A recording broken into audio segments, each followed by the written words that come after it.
Alors, merci. Bonjour à tout le monde. Bienvenue pour notre webinaire, notre série Masterclass. Puis aujourd'hui, on va discuter les solutions low-code, no-code.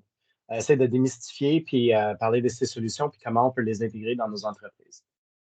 Euh, juste. Je vais Euh, prendre un. Oui, ouais. vas-y. Non, non, Ouais, vas-y, Arnaud. j'allais juste prendre un petit moment pour vous présenter Logien avant qu'on débute. On est des créateurs d'efficience technologique. On offre des services. On est une équipe aujourd'hui de Logien d'environ 350 personnes à Québec, Montréal et à Tunis. Et on offre des services dans trois grandes familles, là, le conseil, le développement et le soutien de l'accompagnement. Alors, ça va de la stratégie, le conseil en amont des projets de transformation numérique et technologique. On a aussi beaucoup de projets en données, en analytique, bien entendu. On a un studio de développement à Montréal, à Québec et à Tunis aussi maintenant, pour lequel on fait beaucoup de développement custom, ce qui n'est pas ce dont on va discuter aujourd'hui, mais ça va être mis en perspective par rapport à notre discussion. Les applications d'affaires, qui sont souvent low-code, no-code aussi, et on a une équipe de recrutement de gestion, ce qu'on appelle de gestion de talent. Alors voilà, Steven, je te laisse changer. Ouais. Aujourd'hui, au niveau de l'ordre du jour, on va se présenter, Steven et moi, qui nous sommes. On va couvrir un petit peu le contexte de marché, pourquoi c'est important aujourd'hui de parler de low-code, no-code. Qu'est-ce que le low-code, no-code veut dire au-delà des buzzwords? On va essayer de se donner une définition plus claire. On va aussi parler des avantages et défis de l'approche versus du développement plus personnalisé. Et après ça, on va couvrir la portion par où commencer pour vous comme organisation. C'est quoi les grandes questions qu'on doit se poser? Et finalement, on aura une petite conclusion à la fin. Et il y aura une période de questions. Là, on se garde un 5, 6, 7 minutes à la fin pour couvrir certaines questions que vous auriez.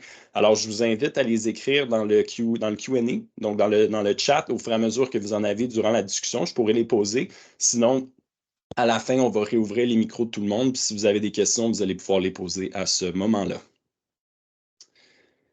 Alors, pour commencer, on va se présenter. Moi, Steven Diamond, je suis vice-président de technologie chez Logien. Ça fait plus que 20 ans que je suis dans l'industrie. J'ai un background qui vient du développement. J'étais développeur architecte à l'époque. Puis c'est avec cette perspective-là que j'ai approché les technologies puis les solutions low-code comme une façon d'accélérer notre travail. Et c'est vraiment vers ça qu'on voit l'avenir et on voit le marché qui va tourner vers cette suite de technologies. Oh, Merci Steven. Pour ma part, Arnaud Petit, je suis vice-président de la stratégie chez Logien maintenant depuis un petit peu plus d'un an et demi. Je faisais partie d'une des acquisitions récentes que Logien a fait. Alors, on s'est joint au groupe récemment. J'arrive d'un background très différent de Steven. Pour ma portion, ce qui m'intéresse, en fait, c'est tout ce qui vient en amont des projets de transformation numérique, comment ça impacte le modèle d'affaires, la vision de l'organisation, les processus qui sont déjà en place. Alors, c'est surtout ce type d'accompagnement-là que je fais, qui est un peu le penchant, le contrebalan de Steven. c'est ça. On va commencer, Arnaud, avec ton discussion sur le marché. Absolument. Donc, pourquoi parler de low-code, no-code aujourd'hui? Dans quel contexte c'est important? En fait, comme vous le savez, les organisations sont sous pression. Là, je ne vous apprends rien. Les firmes de sondage ont sorti trois grands éléments clés là, qui rajoutent de la pression sur vos organisations. Le premier, bon, vous êtes pas sans savoir que le capital coûte beaucoup plus cher. Là, on a eu des années en 2020, 2021 pour toutes sortes de contextes où le capital était disponible, il y avait beaucoup de subventions. Aujourd'hui, le capital coûte plus cher, les organisations sont plus prudentes, alors on est plus en mode de maximiser la productivité avec ce qu'on a déjà en place et de diminuer les coûts. Alors oui, il y a encore une priorité de croissance lorsqu'on pose la question, mais on est aussi en mode de dire, OK, on a déjà des solutions en place ou on veut changer certaines solutions. Comment on le fait de façon à réduire les coûts, mais aussi d'augmenter l'efficacité? Le deuxième point qui ralentit quand même énormément l'adoption, qui met de l'adoption technologique, qui met de la pression sur les organisations, c'est la rareté de talents spécialisés. On n'est pas dans la même situation qu'on était en 2020, 2021. On sent un petit ralentissement, ce qui fait en sorte qu'il y a un petit peu plus de talent sur le marché, mais les technologies émergentes arrivent tellement vite que juste de s'adapter, que les écoles s'adaptent, ça prend un certain temps aussi. Alors, on parle de technologies comme l'intelligence artificielle. Ce qui ralentit l'intégration, c'est principalement l'absence en fait, la rareté de talents spécialisés dans ces sphères-là. Et finalement, le dernier point, on vous parle encore de transformation numérique, on va vous en parler encore pour les 10 prochaines années, très certainement, mais ça met de la pression sur les organisations. On doit faire des changements, on a des systèmes qui sont en place depuis une vingtaine d'années. quel système choisir aujourd'hui. Puis juste quelques chiffres ici, là, mais on prévoit que d'ici 2025, il va y avoir environ 750 millions d'applications d'affaires. Donc, c'est énorme. Comment trouver le bon stack technologique, le bon amalgame d'outils pour votre organisation, ça reste un défi. Et on considère qu'en fait, les CEO qui ont été, les présidents directeurs généraux qui ont été sondés prévoyaient pour les prochaines années continuer à faire des investissements importants en transformation numérique. Alors, on le voit qu'il y a encore beaucoup d'argent qui est investi là-dedans, mais on veut le faire de façon intelligente. Dans ce contexte-là, on voit que le low-code, no-code est un gain de popularité vraiment important. Donc, au fur et à mesure que les marges diminuent, on dirait que le low-code et no-code augmentent. 89% des CIO qui ont été sondés par la firme Gartner disaient que le low-code contribuait à accroître l'efficacité. Alors, c'est un go-to-market qui est plus rapide. On va y revenir aujourd'hui d'ailleurs. 77% des organisations sondées disaient déjà avoir mis des solutions low-code en place dans l'organisation à l'heure actuelle. Et pour faire signe de la popularité, d'ici 2025, 70% des applications vont utiliser du low-code, no-code. Là, c'est une croissance fulgurante depuis 2020. Ça veut dire qu'il y a un changement de paradigme qui se vit en ce moment, puis on va en voir de plus en plus de ce type de solutions-là. Steven, je te redonne le micro. Parfait. Alors, ici, maintenant, j'aimerais vous parler un peu du low-code, no-code, au-delà de tous les buzzwords qu'on entend, d'essayer de le mettre en contexte de solutions. Alors, on a souvent parlé de les implémentations. Quand on implémente une solution dans nos entreprises, il y avait toujours pas mal deux options. Soit on achète une solution off-the-shelf qu'on va implémenter. Beaucoup d'applications, c'est fait de cette manière-là, les systèmes de comptabilité, les ERP, CRM, etc., ce qu'on appelle des business apps. Où on faisait beaucoup de développement sur mesure, où on va coder, on va embaucher une équipe de développement, ou on va faire partenariat avec un fournisseur pour développer des solutions complètement sur mesure. Low-code, no-code, c'est pas nouveau. Honnêtement, ça fait quand même plusieurs années que ça existe. Ce qu'on arrive maintenant avec tous les défis qu'Arnaud vient de mentionner, qu'on mette un plus gros emphasis sur ces solutions-là. Alors, c'est quoi low-code, no-code? C'est une suite de technologies, une suite de l'outil qu'on peut utiliser vraiment pour aider à accélérer la conception et l'implémentation de nos applications. On veut essayer de réduire la dépendance sur le codage, les talents spécialisés en développement qu'ils ont déjà occupés. On a une pénurie de talents, on a honnêtement un goût de développer beaucoup plus d'applications qu'on a la main-d'œuvre pour livrer. Alors, les solutions low-code, no-code nous aident à supporter ce modèle de livraison. On veut aussi réduire, on parle souvent de la démocratisation de cette technologie-là, d'être capable de donner à plus du monde la capacité de développer des solutions à des utilisateurs d'affaires, des end-users, d'être capable d'eux-mêmes développer des applications. Alors, c'est vraiment différents éléments. Puis, low-code, no-code nous aide à livrer ces solutions-là plus rapidement. Il y a plusieurs types de solutions qui existent dans cet écosystème-là. Ici, on voit juste un très, très petit subset des solutions sur le marché. Souvent, on va diviser no-code, low-code. La réalité, c'est un petit peu zone gris. Des fois, il y a beaucoup de solutions qui étaient à la base no-code. Ça veut dire pas de programmation, qui ont tranquillement introduit des concepts du low-code. Alors, c'est souvent très difficile de distinguer les deux. Tu vas trouver des mêmes produits, souvent appelés par no-code ou low-code. Puis je vais aller avec un peu plus de détails sur la technologie ensuite. Il y a aussi des sous-éléments de ça. On va voir ça avec du RPA, du Robot Process Automation. C'est des outils qui sont utilisés pour automatiser certaines tâches répétitives qu'on fait dans notre quotidienne. Exemple, manipulation d'un fichier Excel, ouvrir des documents, traiter des données.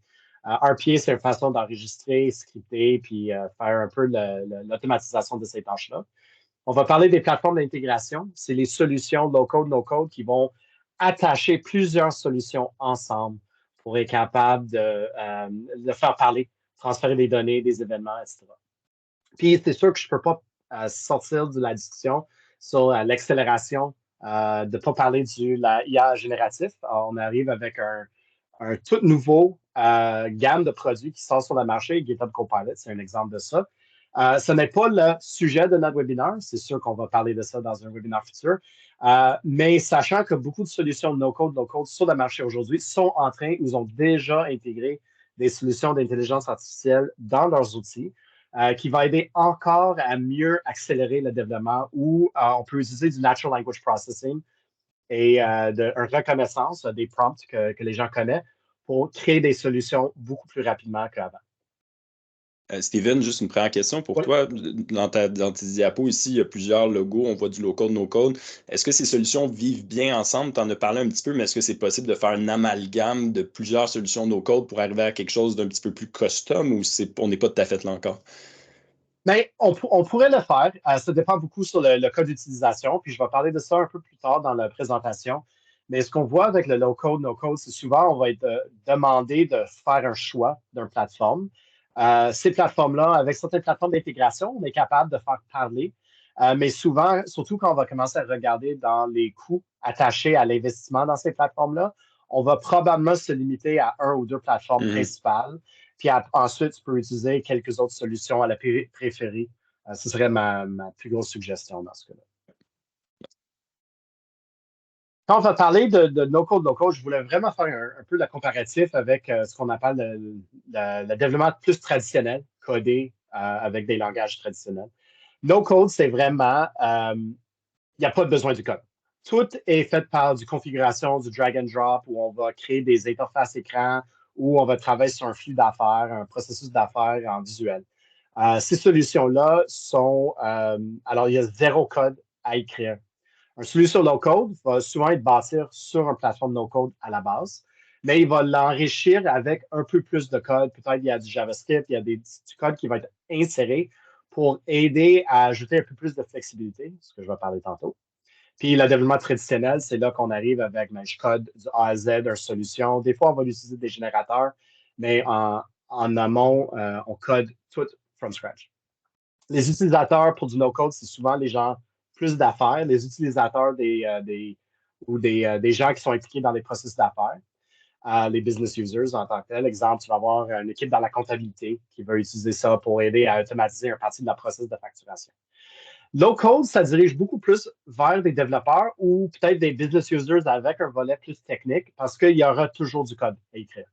Souvent, on va automatiser une grosse partie du développement. On va créer des écrans, des interfaces, le UI, les business processes, mais ensuite, on va customiser avec du code. Alors, ça se parle beaucoup. Alors, ça devient juste un autre outil dans le coffre d'outils d'un développeur pour accélérer leur travail. Puis, du développement traditionnel, ça prend effectivement des développeurs du A à Z pour l'implémenter. Avec du no-code, on va vraiment beaucoup plus démocratiser le travail. On va être capable de donner les solutions à plein de personnes qui sont capables d'implémenter. No-code, le but, c'est beaucoup plus d'accélérer. Alors, c'est vraiment de s'assurer qu'on est capable d'avoir un time to market qui est beaucoup plus raisonnable. Puis, quand tu arrives dans du développement traditionnel, c'est parce que tu veux un contrôle complet sur la solution. Euh, Puis, surtout dans les cas où il y a beaucoup plus de complexité. On voit un peu l'échelle de complexité du no-code qui gère des solutions euh, moins complexes. Si tu veux générer des formulaires, des process relativement standards avec peut-être plus de flexibilité versus du low-code puis du code custom. Alors, dans chaque élément, tu vas augmenter la complexité que tu es capable d'adresser avec la solution. Mais vis-à-vis ça, les solutions no-code sont beaucoup plus faciles à utiliser. Ça prend souvent soit moins d'informations ou sont beaucoup plus utilisables par des utilisateurs, surtout des utilisateurs non techniques. Finalement, c'est la question de personnalisation et de flexibilité. Le no-code, souvent, il y a des limites. Les solutions sont bâties avec un certain approche, soit un certain architecture, un certain type de solution en tête, vers du développement traditionnel qui est full flexible. Tu peux faire n'importe quoi tu veux, mais avec le prix, ça coûte. Puis du low-code existe un peu dans le milieu où vous avez souvent un niveau de personnalisation, mais vous avez aussi certaines contraintes qu'il faut être connaissant avant de procéder dans du développement. Steven, on parlait tantôt de pénurie de main-d'œuvre spécialisée. Là, je comprends que dans le no-code, c'est des gens d'affaires, mais est-ce qu'ils ont besoin d'être formés précisément pour l'outil ou c'est beaucoup d'apprentissage en ligne et au fur et à mesure qu'on avance? Il y a souvent il y a beaucoup de formations en ligne, puis ça, c'est un des critères qu'on va utiliser quand on va choisir des solutions, c'est la disponibilité de ce style de formation. Il y a aussi un encadrement que je vais suggérer, puis je vais voir ça quand je vais parler plus de l'implémentation. Dans toute solution comme ça, il y a un niveau de gouvernance qu'il faut mettre en place pour éviter certains types de défis que tu vas rencontrer. Alors même là, malgré que tu vas être utilisé par des business users, peut-être des users moins techniques, c'est souvent très utile d'avoir un encadrement par une équipe en TI ou en technique pour Mhm. s'assurer que la solution est bien implémentée. Euh, Quand on parle des solutions, il y a beaucoup d'avantages qu'on peut chercher avec des solutions low-code, no-code. Le premier, c'est le time to market. On est capable de développer des solutions très rapidement. Je veux peut-être adresser des mythes qui existent autour du low-code. Ce n'est pas juste pour des preuves de concept. Oui, le fait que tu es capable d'aller à time to market très rapide, ça ne veut pas dire que tu as nécessairement un moins qualité ou un moins de robustesse de solution. Tu peux utiliser des solutions no-code, low-code dans les solutions de production, des choses qui sont, et j'ai vu des gros systèmes. Même chez Logien, on a développé des gros systèmes entreprises avec des solutions no-code. Ça donne juste qu'on est capable d'arriver au market un peu plus rapidement parce qu'il y a beaucoup, beaucoup d'éléments de solution qui sont implicites dans la technologie qui est choisie. Euh, on va réduire la dépendance sur le codage. Ça ne veut pas dire qu'il n'y a pas de code dans du low-code, il y a toujours du code. Mais il y a aussi souvent un cas où on est capable de ramener le travail qui est traditionnellement fait par des développeurs à des gens un peu moins techniques, des analystes, peut-être une analyse d'affaires, une analyse fonctionnelle, ou dans des cas du low-code avec des end-users ou des business users traditionnels. Um, un des gros avantages pour moi, pour le low-code puis du no-code, c'est la proximité. On peut réduire la gap entre une équipe technique puis les équipes de business. Parce que tu peux faire des solutions directement avec l'équipe de business, puis ils sont même capables de participer dans le développement d'une solution. Tu peux vraiment, vraiment arriver avec une meilleure situation où vous avez des gens d'affaires qui connaissent le business process de A à Z, qui aident dans le développement de solutions, qui peut avoir une réduction dans le temps et la durée de l'analyse, qui aide beaucoup aussi dans la communication avec l'équipe technique. Le besoin pour faire l'analyse reste quand même là, même dans des solutions low-code, no-code. C'est pas ça que ça va régler. Mais la proximité de ces gens-là va avoir un gain non significatif, insignificatif dans le déroulement d'un projet. Les plateformes, surtout si tu fais un bon choix de plateforme, c'est des plateformes où il y a déjà beaucoup d'investissements dans le développement dans ces plateformes-là, le robustness des plateformes. Alors, ça va diminuer des risques. C'est des plateformes avec des architectures connues, avec surtout si tu utilises la solution dans le cas d'utilisation que c'est prévu, tu peux avoir un gros gain puis pour diminuer les risques de vos projets. Puis la même chose, beaucoup de plateformes sont des plateformes SaaS, dans le cloud, où vous êtes capable de déjà gérer, mais la maintenance du plateforme, de l'infrastructure du plateforme est déjà gérée comme n'importe quel autre système de SaaS. Euh, alors là, il y a une réduction dans le besoin au niveau de la maintenance, mais encore là, ça revient avec le fait que vous avez choisi une plateforme qui offre tous les services nécessaires. Puis ça, c'est quand on va parler des considérations pour pourquoi on va choisir des plateformes et comment on va les choisir. La maintenabilité des plateformes, c'est quand même un élément très important à chercher. Alors, l'idée, c'est d'augmenter le time to value. À quel moment on est capable d'arriver avec une solution qui porte du valeur, qui est alignée avec nos besoins d'affaires, puis qui nous aide dans l'accélération de notre transformation numérique. En termes des défis, il faut qu'on regarde les différents défis qui faut adresser quand on va implémenter une solution du low-code, no-code.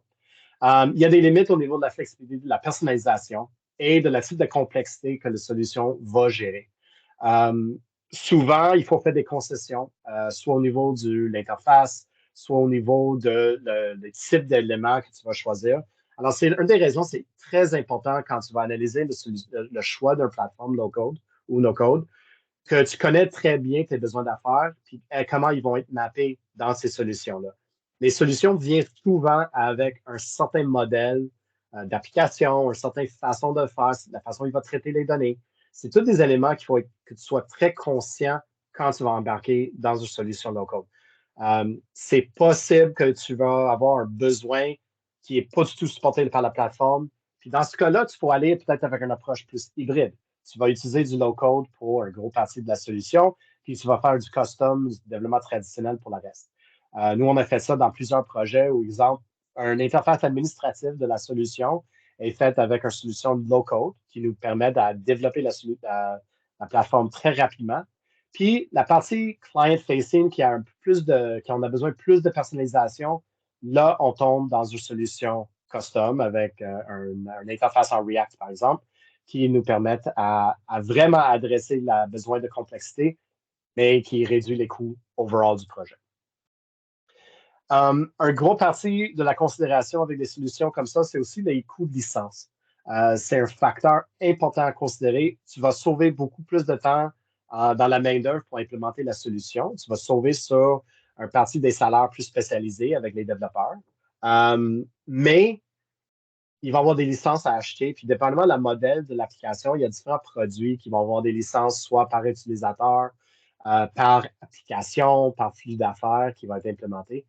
Alors, c'est une des considérations qu'il faut vraiment prendre en considération. Est-ce que ça va être un investissement capital en amont pour construire la solution ou est-ce que tu vas shifter les dépenses vers un investissement long-term opérationnel, votre OPEX? Alors, il faut vraiment que tu prévois cet aspect budgétaire quand tu fais une solution low-code, no-code. Regarde le total cost of ownership et pas juste simplement le coût d'implémentation. Parce que c'est là qu'on a déjà eu des cas avec des clients qui ont dit on va aller low-code, qui commencent à voir l'implication dans les coûts de licence. Mais il faut aussi réduire de ça l'argent que tu vas sauver en la maintenance de la solution. Alors, il y a des trade-offs à faire. Il y a un risque, comme n'importe quelle technologie, il y a un risque de lock-in, de captivité avec la solution. Une fois que tu as choisi une plateforme, tu es souvent pris avec. Puis surtout si tu commences à développer beaucoup, beaucoup de solutions entreprises dessus, tu vas être pris à, après ça, maintenir puis continuer à développer des solutions sur ces plateformes-là. Alors, c'est important de bien choisir le fournisseur, le vendeur de ce produit-là, s'assurer qu'il y a un niveau de maturité, qu'il y a une présence dans le marché et qu'il va être capable de supporter long term dans votre développement, dans votre transformation. Finalement, il y a la gestion de qualité puis la pérennité de la sécurité de la solution. Quand tu arrives avec, encore là, je reviens sur le concept de démocratisation des solutions comme ça. Un développeur, c'est pas juste quelqu'un qui écrit du code. Un développeur, puis tout le groupe TI qui vient avec, les architectes, l'assurance qualité, c'est un métier de développement de solutions qui est quand même très important. Il faut que tu regardes ça quand tu vas développer des solutions no-code. Sinon, ce qu'on peut arriver, c'est dans une situation où on commence à déployer beaucoup, beaucoup de solutions sans un niveau de contrôle. Il faut qu'on gère comment on va héberger ces solutions-là. Est-ce qu'ils vont être dans le cloud? Comment tu vas donner accès? Puis il y a beaucoup la question de la sécurisation. Est-ce qu'on va implémenter les bonnes pratiques de sécurité dans les outils? C'est une des considérations qui est souvent dans mon expérience négligée quand on va implémenter ces solutions-là. S'assurer que les bonnes personnes ont le bon accès à la bonne outil, les bonnes données. Si on commence à donner accès à tout le monde dans l'organisation pour développer des solutions-là, on peut très rapidement arriver avec un concept de shadow IT, tout un groupe de solutions qui devient critique à l'opérationnalisation de l'entreprise, mais qui ne sont pas contrôlées, sécurisées et que ça peut avoir un gros impact sur l'entreprise. Alors, c'est important de bien former votre monde, bien choisir le partenaire, choisir bien la technologie qui supporte vos exigences technologiques et sécurité, et d'assurer que vous avez un bon modèle de gouvernance interne pour comment tu vas développer et déployer ces solutions-là. Parce que tu ne veux pas arriver dans une situation où tu commences à perdre la contrôle sur les solutions déployées dans votre entreprise. Steven, une petite question ici. On parle de risque de captivité. Je suis certain qu'il y en a beaucoup sur l'appel qui ont des systèmes déjà en place depuis plusieurs années puis qui se sentent déjà captifs de ces solutions-là qui sont peut-être en high code et non en low code, no code. Est-ce qu'il y a vraiment une distinction entre les approches puis est-ce qu'il y en a un où tu es plus captif que l'autre? Mais ça dépend du type de solution. Quand tu regardes des solutions sur mesure, ton captivité est souvent sur la technologie. Je peux prendre l'exemple des systèmes bancaires faits en COBOL, mais c'est captif au fait qu'il n'y a plus de personnes qui font du COBOL. Qui fait du COBOL. Mais si tu développes un système en .NET ou en Python ou en Node.js, tu peux être plus captif avec ton fournisseur actuel parce que c'est eux autres qui connaissent le système, mais en termes de la technologie, tu as beaucoup plus de liberté. Par contre, si tu décides d'implémenter Mendix, par exemple, comme solution low-code, là, tu n'es pas juste pris avec la technologie Mendix, qui est maintenant supportée par juste il y a une fournisseur qui fait du Mendix, c'est la compagnie lui-même, mais tu vas être aussi beaucoup plus limité dans le choix de partenaires pour travailler sur ces solutions-là. Alors ça, c'est une des raisons qu'il faut vraiment faire attention. Est-ce que tu es prêt à cet investissement? Peut-être que tu veux investir à l'interne, puis dans ce cas-là, tu vas mitiger la dépendance sur des partenaires externes. Mais sinon, d'aller avec des solutions où vous êtes capable de trouver un bon écosystème de partenaires peut mitiger la risque de la vendor lock-in que ça va donner. Mais OK. c'est quand même un risque qui a besoin d'être évalué. Alors, soit qu'on est captif de la solution technologique, qu'on est captif du partenaire. Là. Ça devient un peu ça la décision qu'il faut C'est prendre. Là. ça, OK. exact. Versus dans du développement traditionnel, tu deviens plus captif du partenaire d'implémentation, mais beaucoup moins captif au niveau de la technologie. Sauf si tu as utilisé une technologie très, très, très niche. Euh, alors, je pense que la grosse question, c'est où est-ce qu'on commence? Comment on va choisir? Qu'est-ce qu'on doit se nous poser comme question? Alors, la première question qu'il faut poser, c'est quoi la complexité de la solution que je veux développer? Est-ce que je veux développer juste des formulaires en ligne? Est-ce que je veux développer un process d'approbation? Exemple, je veux faire un système qui va m'aider à faire des approbations de certains documents dans mon entreprise. Ça, c'est des solutions qui sont très, très appropriées pour du low-code, no-code. Le plus complexe ton système, exemple, tu veux commencer à intégrer du conversion d'images, du OCR, puis d'autres types de, peut-être des validations très, très complexes avec des règles d'affaires qui sont très difficiles à implémenter, tu peux aller beaucoup plus vers une solution traditionnelle ou au moins bâtir la frame de l'application avec du low-code, puis de vraiment ramener ces bouts plus complexes, peut-être des services externes. Ça, c'est une des options. Tu peux avoir une solution de low-code qui fait appel à des microservices externes qui sont codés avec une approche plus traditionnelle. Est-ce que mes besoins d'affaires et techniques sont très clairs et documentés? Low-code ne va pas régler le problème de comprendre tes besoins d'affaires. À la base, il faut connaître c'est le pourquoi tu vas implémenter une solution, c'est quoi tes contraintes, c'est quoi tes besoins, puis comment la solution va être implémentée. Cette partie-là ne peut pas être échappée, puis c'est honnêtement dangereux de penser qu'on va sauter cette étape-là parce qu'on va minimiser peut-être les coûts de développement.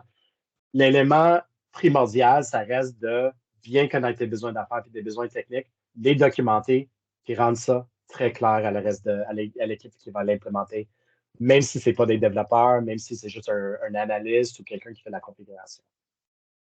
Si on décide de ramener les solutions à l'interne pour être utilisées par nos business users pour implémenter leur propre solution, est-ce qu'ils ont même le temps de le faire? Souvent, c'est les réactions parce qu'exemple, dans beaucoup d'entreprises, les TI sont très occupés, ils n'ont pas le temps d'implémenter des solutions. Mais est-ce que les personnes d'affaires ont plus de temps? Souvent, non. Alors, encore là, il faut réfléchir comment tu vas développer ces solutions. Ça prend moins de temps, ça va accélérer le développement, mais il faut quand même prévoir le temps pour les équipes.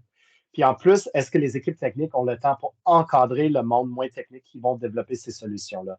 Si vous avez décidé surtout si vous décidez de ramener ça dans vos différents groupes d'affaires, comme je dis, le modèle de gouvernance qui doit être mis en place, peut-être qu'il y a une architecture qui doit être montée pour s'assurer que les systèmes communiquent bien ensemble. Et ça prend du temps et un niveau d'effort qui ne peut pas être négligé. Est-ce que vous avez des exigences techniques ou la sécurité? Avec les lois qu'on a, la loi 25, etc., est-ce qu'on a des exigences? Exemple, j'ai besoin que mes données restent au Canada. Mais beaucoup de solutions de low-code sont des modèles SaaS où l'hébergement va être fait à l'États-Unis. Ça, c'est aussi des considérations à considérer. Souvent, c'est très facile de penser, c'est magique, je vais juste acheter une licence. Mais non, il y a des exigences. Est-ce que j'ai une exigence de sécurité? J'ai déjà évalué des solutions où le starter price, c'était genre 5 par mois pour l'utilisateur, c'était vraiment pas cher. Mais le moment où tu veux être capable d'attacher ton système avec une authentification avec votre AD, mais là, ça prend la licence entreprise. Puis tout un coup, nos coûts ont explosé de genre 200-300$ par mois à un investissement de plus que 100 000 pour la version entreprise du solution. Alors, ça, c'est vraiment une considération à poser. Est-ce que j'ai des contraintes de sécurité et est-ce que j'ai des contraintes peut-être architecturales avant d'implémenter une solution comme ça? Est-ce que la plateforme et la solution sont bien documentées? Est-ce qu'ils sont reconnus? Il y a différentes façons de regarder les solutions sur le marché. C'est important d'avoir comme n'importe quelle solution. Si tu implémentes un ERP, je ferai la même recommandation. Est-ce que c'est une solution qui est documentée? Est-ce que c'est une solution qui est connue? Est-ce qu'il y a un marché, une communauté de gens qui sont capables de supporter la plateforme? Ou est-ce que c'est très, très niche et ça va être difficile à trouver de la support ensuite? Ça ne veut pas dire que les solutions niches ne sont pas appropriées. Peut-être qu'il adresse un enjeu d'affaires ou un enjeu technique très, très important pour votre code d'utilisation. C'est juste important de poser cette question. Steven, une petite question pour toi. En fait, je veux revenir sur ce que tu disais par rapport aux besoins d'affaires, besoins techniques. On dit souvent qu'en high-code, on adapte une solution au processus de l'entreprise, alors qu'en low-code, no-code, on va adapter l'entreprise au processus de la solution parce que c'est déjà imbriqué, puis on n'a pas le choix de s'adapter à un moule qui est relativement rigide. Ça donne l'impression qu'en low-code, no-code, les besoins d'affaires, on a moins besoin de les connaître, mais c'est pas ce que tu dis là. Les deux, on peut Non, pas faire fi de. non, surtout parce que vous avez des limitations des fois, pas tout le temps, mais des fois dans les solutions low-code. Peut-être qu'il faut avoir une contrainte sur la complexité d'un processus d'affaires. Mhm. Alors, tu as vraiment besoin d'être capable de connaître mon processus d'affaires et ton besoin d'affaires pour bien mapper à une solution low-code. Quand ça marche, ça va accélérer la process. Ça va arriver avec un time to market. Si ça ne marche pas, si vous avez un cas qui est trop complexe ou qui n'est pas le bon code d'utilisation, tu peux facilement frapper un mur où tu vas dépenser 80% de votre budget pour régler un 20% de problèmes. Mhm. Alors, c'est la raison que cette analyse et cette connaissance de votre besoin d'affaires est très, très importante en amont.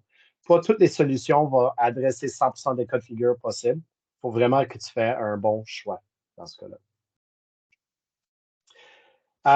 Quand on va regarder des solutions, il y a 4 grosses familles de critères qu'il faut évaluer. Quand on parle des critères d'affaires, on va parler de c'est quoi l'utilisation prévue de solution. J'ai déjà parlé de ça. C'est quel type de solution qu'on veut implémenter. Je veux monter un petit site web, mais il y a des solutions comme Wix ou d'autres solutions low-code, no-code pour le web. Mais si on veut un site e-commerce, mais ce n'est pas approprié, il faut vraiment penser à la plateforme. C'est quoi le fit du partenaire? Est-ce que c'est déjà un partenaire chez vous? Exemple, Power Platform, c'est avec Microsoft. Est-ce que vous avez déjà un investissement avec Microsoft? Est-ce que est-ce que tu travailles déjà avec un partenariat? Ça, c'est l'importance de considérer ça. Est-ce que tu es prête à vivre avec le lock-in que ça peut donner? Est-ce que les plateformes supportent peut-être les différentes normes et standards que tu faut supporter dans votre entreprise? J'ai déjà parlé des coûts, surtout des coûts de licence. C'est une considération très importante à considérer. Et ça vient avec toute la structure tarifaire au niveau de la solution. Est-ce que je paye par utilisateur? Est-ce que je paye par nombre de logins? Est-ce que je paye par nombre d'applications ou flux d'affaires? Toute la technologie, est-ce que ça supporte une expérience utilisateur? Est-ce que ça supporte beaucoup plus la partie front versus back? Ou est-ce que quand je suis dans une low-code, je vais être capable de faire du customisation dans un sens ou l'autre? C'est quoi le niveau d'intégration que je peux faire avec des API? Est-ce qu'il y a des composantes que je peux réutiliser? Euh, Ça, c'est un des éléments qui est souvent négligé quand tu fais le low-code. Est-ce que je suis capable de packager des modules réutilisables par d'autres personnes qui vont développer des solutions? Certaines plateformes low-code le supportent, certaines le supportent moins. Il faut que tu considères ça. C'est quoi l'architecture de la solution qu'on veut mettre en place? C'est quoi le modèle de déploiement? Est-ce que c'est purement dans le cloud? Est-ce que je peux faire un déploiement on-premise? Peut-être qu'il y a un avantage. Puis, est-ce que ça supporte les environnements de test? Est-ce qu'il y a un coût additionnel à ça? Souvent, beaucoup de solutions, un sandbox de test vient implicite, mais dans d'autres cas, c'est des coûts additionnels où il n'y a même juste pas un sandbox disponible. Puis, tu vas être obligé de faire des changements, je vais dire, directs en production qui peuvent avoir un gros impact sur la façon dont tu vas livrer tes projets. C'est des considérations à poser comme question. C'est quoi le profil du développeur qui va travailler sur le projet? Est-ce que ça peut être quelqu'un de très business-oriented, un analyste d'affaires, un business user, ou est-ce que ça prend quand même certaines solutions low-code sont quasiment très adressées à un développeur? Ça, c'est une des questions à poser. Est-ce que vous avez est-ce que le partenaire que tu vas travailler avec, est-ce que vous avez un modèle de gouvernance en place? Comment tu vas gérer les applications? Comment tu vas les approuver? Comment tu vas les déployer? Est-ce que tu gères la sécurité comme tu as besoin? Est-ce que la façon dont les données sont sécurisées sont conformes avec vos besoins? Beaucoup de solutions low-code sont ISO, supportées par ISO SOC 2. C'est très important de prendre ça en considération quand tu vas choisir une solution. Puis, est-ce que la solution implémente un design system connu, genre Material Design, c'est un exemple. Finalement, l'écosystème du fournisseur. Est-ce que c'est un écosystème qui a un bon niveau de support 24/7? Est-ce qu'il y a un écosystème de partenaires et de formation disponible? Et est-ce qu'il y a une marketplace d'applications? Beaucoup de solutions de low-code offrent, surtout quand ils supportent la composition des modules. Souvent, il y a un marketplace où tu es capable de chercher des composantes déjà prêtes. Ça va encore plus accélérer le travail. C'est un élément qu'il faut considérer.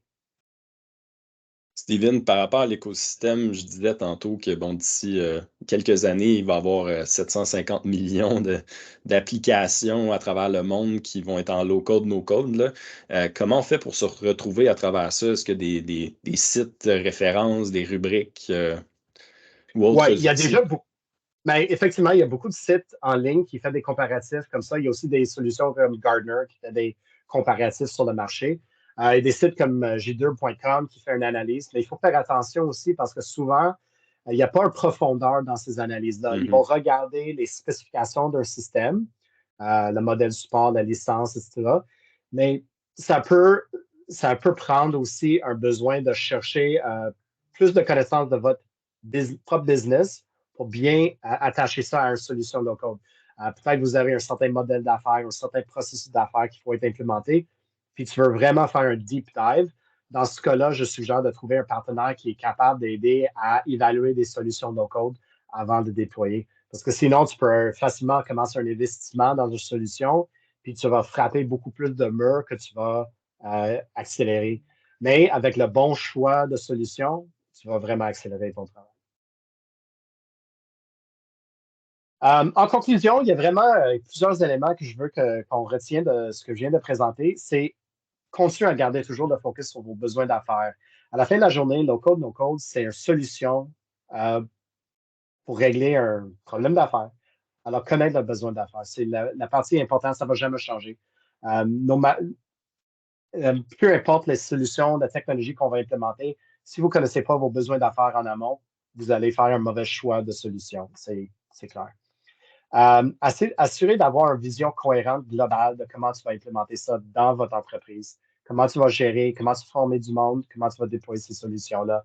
Euh, le prémisse de base que tu peux rapidement développer des solutions peut faire mal si tu développes sans un niveau de contrôle. Alors, assurer que vous avez un modèle de gouvernance en place et assurer que tu comprends toutes les exigences, surtout les exigences sécurité qui vont affecter tes solutions. Quand tu vas choisir, as-tu besoin de préserver tes données dans un local particulier comme au Canada? As-tu besoin d'être capable d'intégrer avec ton système de sécurité interne, on-premise, un AD ou Microsoft Entra? C'est des choses qui sont hyper importantes à considérer. Um, Si vous avez des solutions qui nécessitent un certain niveau de complexité, pensez à un modèle hybride. Utilisez du low-code pour un gros pourcentage du travail, puis laissez les développeurs à focuser sur des problèmes complexes. Puis dans ce cas-là, tu peux aussi leverager beaucoup plus des autres outils comme de l'intelligence artificielle qui va aider dans le développement de ces éléments plus spécialisés. Ce modèle hybride a marché bien pour nous dans beaucoup de cas. C'est un modèle qui te laisse vraiment focuser un time to market rapide avec une façon de gérer la complexité. Pensez-y à les licences, le modèle de licence que tu pourras acheter. Euh, Tu vas avoir des frais mensuels ou annuels à considérer. Considère ça quand tu vas implémenter ces solutions-là. Valider que vos processus d'affaires sont bien analysés, puis voir est-ce que tu as besoin de les adapter aux solutions que tu vas choisir. C'est toujours une considération, comme Arnaud a mentionné tantôt. Est-ce que j'implémente une solution pour mon processus d'affaires ou est-ce que j'adapte mon processus d'affaires pour des solutions qui sont disponibles? C'est toujours quelque chose à considérer, même avec une solution low-code, parce que des fois, juste repenser à un process peut beaucoup simplifier l'implémentation plus tard. Puis, si tu vas aller avec une solution low-code ou surtout du no-code, pensez-y à comment tu vas limiter le niveau de personnalisation que tu as besoin. Est-ce que tu es prêt à accepter peut-être un look and feel standard ou un certain élément comme ça? Ou sinon, valider la complexité de la solution pour votre code d'utilisation, puis assurer que le niveau de personnalisation est approprié. Mais là, j'arrive à la fin. Merci beaucoup. Je pense que maintenant, si vous avez des questions, je ne sais pas s'il y en a, s'il y avait des. Je ne vois pas le chat. Alors, s'il y avait des Ouais, questions dans le Steven, chat. merci beaucoup. On avait déjà 2 questions, puis on va pouvoir prendre les autres questions aussi. Il nous reste 5 minutes, là, si jamais vous en avez, juste lever la main. Je pense qu'une collègue va permettre l'activation de vos micros. La première question étant, est-ce que le low-code, no-code est compatible avec des solutions de commerce électronique ou de e-commerce? Ça dépend du type de solution. Il y a des solutions e-commerce qui sont de plus en plus, comment dire ça, qui vont de plus en plus aller avec des aspects du low-code. Si je prends un exemple d'un projet qu'on a fait, Kintico, c'est un bon exemple, c'est un outil qui fait du e-commerce.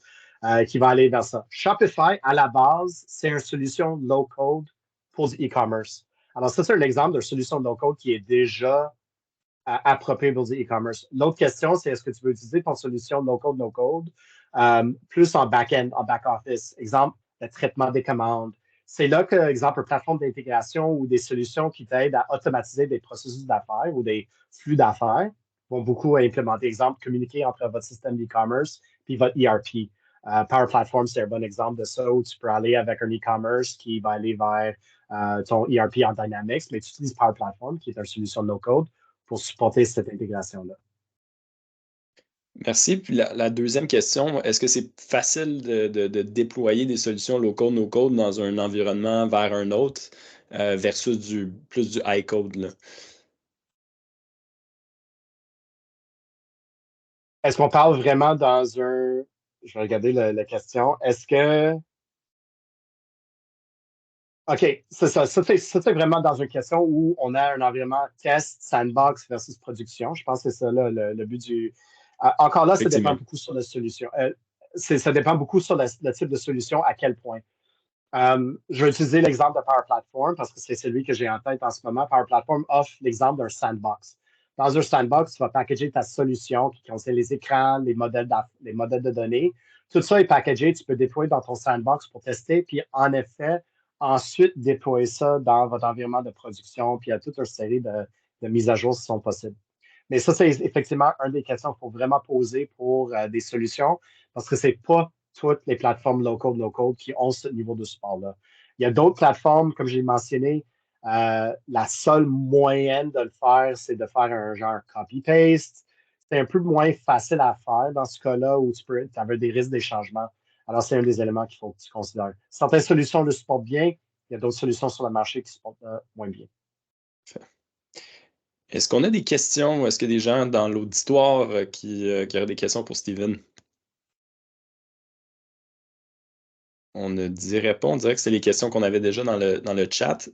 Steven, je me permets une question pour conclure le webinaire. Si on part d'ici aujourd'hui avec une chose dont on doit se rappeler, là, tout le monde va retourner cet après-midi au bureau, parler avec des collègues, c'est quoi l'élément qu'on doit se rappeler du low-code, no-code?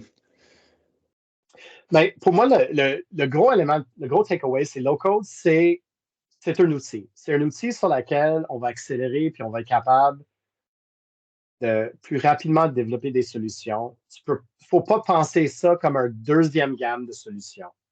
C'est autant de la qualité, autant la productivité que ça va adresser. Alors, pour des développeurs et pour des business, il faut vraiment le considérer comme une approche parce que c'est l'avenir. On va de plus en plus voir ces solutions-là. Alors, s'il y a une chose à retenir, c'est un outil comme n'importe quel autre. Il y a ses forces, ses faiblesses, il faut l'utiliser dans la bonne contexte.